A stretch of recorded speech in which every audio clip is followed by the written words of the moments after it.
Hi hello ಎಲ್ಲರಿಗೂ ನಮಸ್ಕಾರ. ನಾನಿವತ್ತು ಒಂದು ಸಣ್ಣದಾಗಿ ವಿಡಿಯೋ ಮಾಡ್ತಾ ಇದ್ದೀನಿ. ಜಸ್ಟ್ ಇನ್ಫಾರ್ಮೇಷನ್ ಏನಂತ ಅಂದರೆ ನಾವಿವತ್ತು ಮೋಮೋಸ್ ಮಾಡ್ತಾ ಇದ್ದೀವಿ. ನಿಮಗೆ ಈ ರೆಸಿಪಿ ಬೇಕು ಅಂತ ಅಂದರೆ ಕಮೆಂಟ್ಸ್ ಮಾಡಿ.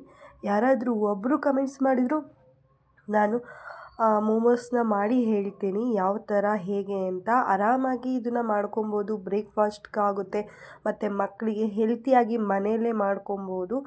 ನಾನು ಹಾಗೆ ರ್ಯಾಂಡಮಾಗಿ ಇವತ್ತು ವ್ಲಾಗ್ನ ಸ್ಟಾರ್ಟ್ ಮಾಡಿದ್ದೀನಿ. ಇವಳು ನನ್ನ ತಂಗಿ, ಇವಳು ಕೂಡ ಹೆಲ್ಪ್ ಮಾಡಿ ಕೊಡ್ತಾ ಇದ್ದಾಳೆ. ಇದು ತುಂಬ ಹಳೆ ವಿಡಿಯೋ ಕೂಡ ಆಗಿತ್ತು. ಇದನ್ನು ಯಾಕೆ ನಾನು ಮೋಮೋಸ್ ಟ್ರೈ ಮಾಡಬಾರ್ದು ನೀವೇನಾದರೂ ಹೇಳಿದರೆ ಅಂದರೆ ಆಲ್ಮೋಸ್ಟ್ ನನ್ನ ವೀಡಿಯೋಗೆ ಲೈಕ್ಸು ಫಾಲೋವರ್ಸ್ ಎಲ್ಲ ಕಡಿಮೆ ಇದೆ. ನೋಡಿದವರಾದ್ರೂ ನೀವು ಹೇಳಿದರೆ ನಾನು ಮಾಡಿಕೊಡ್ತೀನಿ. ಹಾಗೆ ಮಯೋನೀಸ್ ಹಾಕ್ಕೊಂಡು ಯಾವ ಥರ ಮಾಡ್ಬೋದು, ನಾರ್ಮಲಾಗಿ ಮನೇಲಿ ಹೆಲ್ತಿಯಾಗಿ ಹೇಗೆ ಮಾಡ್ಬೋದು, ಮಯೋನೀಸ್ ಜೊತೆ ಮತ್ತು ಚಟ್ನಿ ಜೊತೆ ಆರಾಮಾಗಿ ಮನೇಲೇ ಈಸಿಯಾಗಿ 20 ಮಿನಿಟ್ಸಲ್ಲಿ ತಿನ್ಬೋದು.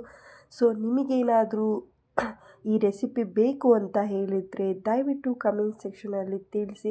ಹಾಗೆ ನಾನು ಮಲ್ಕೊಂಡು ಓದ್ಕೊಂಡು ಟೈಮ್ ಪಾಸ್ ಮಾಡಿದೆ. ಏನು ಹೇಳೋಕ್ಕೆ ಇಷ್ಟಪಡ್ತೀನಿ ಅಂದರೆ ನಾನು ತುಂಬ ವರ್ಷದಿಂದ ಅಂದರೆ ನಾನು ಒಂದು 3 ಇಯರ್ಸಿಂದ ನಾನು ವಿಡಿಯೋ ಮಾಡ್ತಾನೇ ಇದ್ದೀನಿ. ಅಂದರೆ ನಾನು ಡೈಲಿ ಮಾಡ್ತಾಯಿಲ್ಲ, ಅದರಿಂದ ಪ್ರಾಬ್ಲಮ್ ಆಗ್ತಾಯಿದೆ. ಇನ್ಮೇಲಿಂದ ವಿಡಿಯೋ ಹಾಕ್ತಾ ಇರ್ತೀನಿ. ದಯವಿಟ್ಟು ನೋಡಿ ಸಪೋರ್ಟ್ ಮಾಡಿ. Thank you.